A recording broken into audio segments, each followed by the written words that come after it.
Imagine. Islamic soldiers force your 10-year-old son to gather wood for a fire. The soldiers pressure him to convert to Islam. When he refuses, he's thrown on the burning wood he collected and left to die. They told me I would be released if I became a Muslim. I told them that was not possible. I am a Christian, so they threw me on the fire.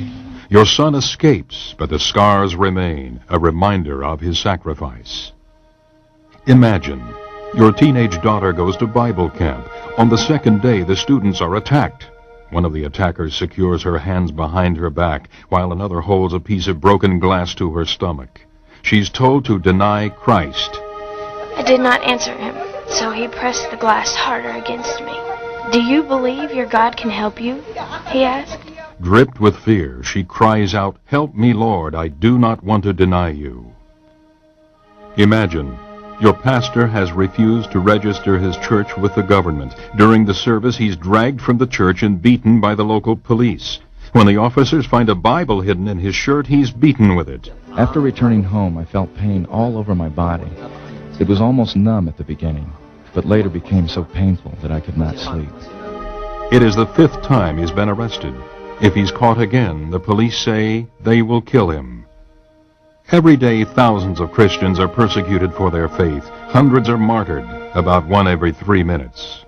They're not heroes or statistics, they're family. In over 40 nations around the globe, our family is assaulted for their testimony of Jesus Christ. In most instances, the persecution could have been averted if they had simply denied Christ. But they didn't, and they won't. In Sudan, an Islamic army set on jihad, or holy war, has systematically targeted Christians. Death and suffering can be seen throughout the countryside. Countless Christians are being displaced within their own country.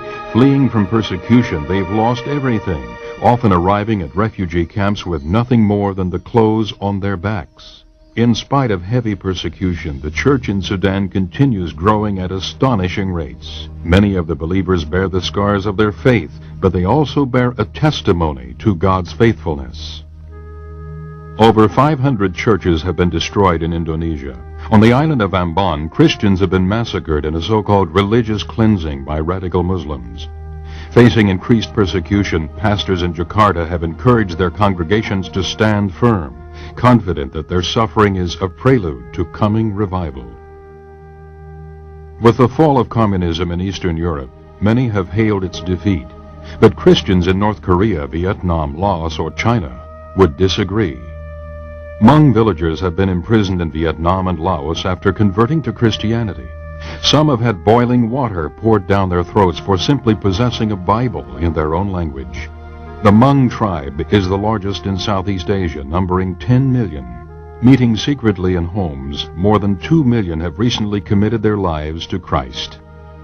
The persecution facing our brothers and sisters is not a human tragedy. It's a spiritual reality facing the body of Christ. We may not be able to stop the attacks, but we can ease their pain. Through prayer, encouragement, and practical assistance, we can fellowship in their suffering. We can show them that they are not forgotten.